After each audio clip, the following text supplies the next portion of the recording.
So great having you join me here on Jim's Kitchen. Today we're making another Amish recipe. As you know, my family lives in Amish country and I do love Amish cuisine. And today we're going to learn how to make something called Amish Pour Pizza. It is absolutely a simple dish and I'll show you how to make it.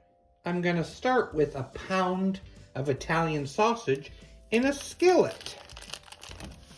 I'm going to cook it with a chopped onion and a tablespoon of minced garlic.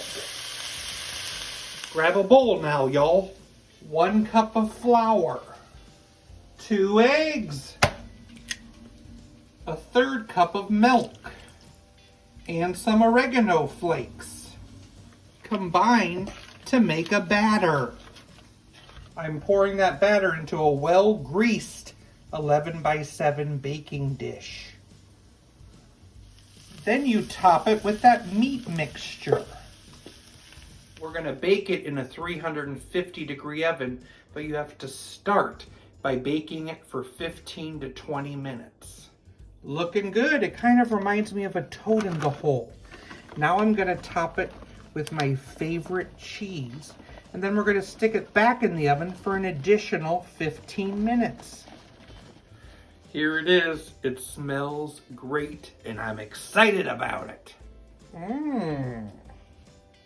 Look at that. Amish Pour Pizza.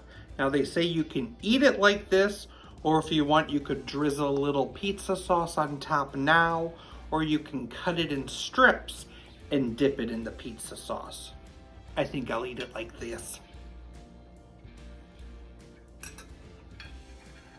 Wow. It's perfect.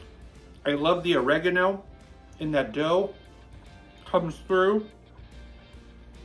And come on, it has sausage and cheese in it.